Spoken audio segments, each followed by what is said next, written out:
Investir sur les marchés est risqué et peut provoquer une perte partielle ou totale en capital. Bonjour à tous, ici donc Jérémy Gauthier, je viens vous présenter une société plutôt sympathique, à savoir la Tenpao Group Holding. C'est une société qui fabrique donc du matériel électrique en Chine et qui est basée sur le Hong Kong Stock Exchange. Elle a le numéro 1979. Vous pouvez l'acheter sur DeGiro ou alors sur Interactive Broker. Pour les autres brokers, je ne sais pas si vous avez accès au Hong Kong Stock Exchange, à savoir qu'elle sera moins chère chez Interactive Broker, il faut le savoir. Cette société est très bien portante, elle a été un petit peu délaissée.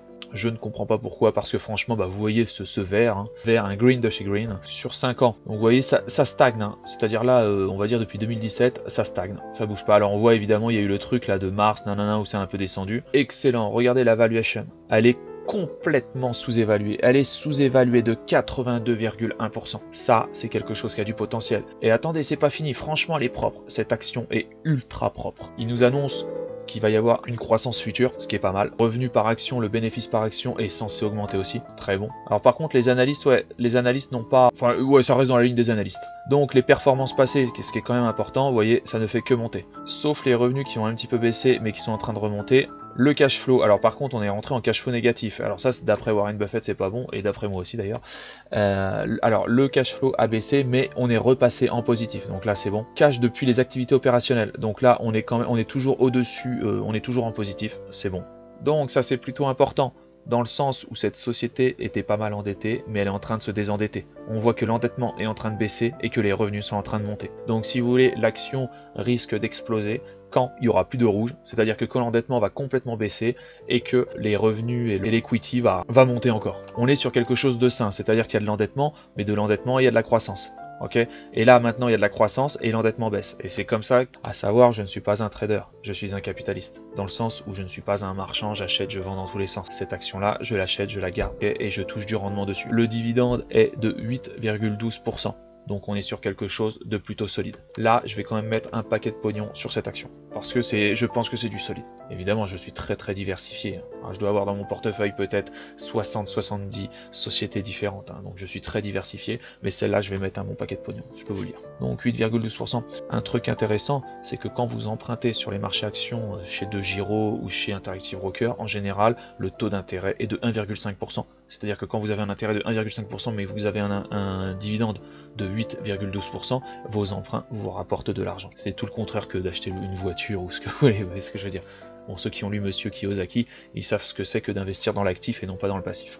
Si vous voulez comprendre ce dont je venais de parler, allez lire le livre de Monsieur Kiyosaki, Père riche, Père pauvre, et aussi son deuxième livre, Le quadrant du cash flow, où il vous apprendra comment investir dans l'actif et vous enrichir, et sortir de la pauvreté. Alors, il y a un moment où il n'avait pas versé de dividendes, je crois que c'est 2018 ou 2019, et après ça a augmenté. Donc normalement, les dividendes vont augmenter. Ils proposent finalement, après leur projection, ce qui est quand même intéressant, c'est que d'après leur projection, en décembre 2022, on va toucher jusqu'à 13,7% de dividendes. Et ça, c'est pas... Ce qui est important aussi, c'est que le bénéfice par action va augmenter. Et ça, c'est très important aussi. Parce qu'évidemment, une société dont le bénéfice par action baisse, mais qui augmente ses dividendes, là, c'est très dangereux. Ça veut dire que ça devient très malsain. Qui détient tout ça? On a HSBC qui est là, on a le Dimensional Fund, on n'a pas BlackRock.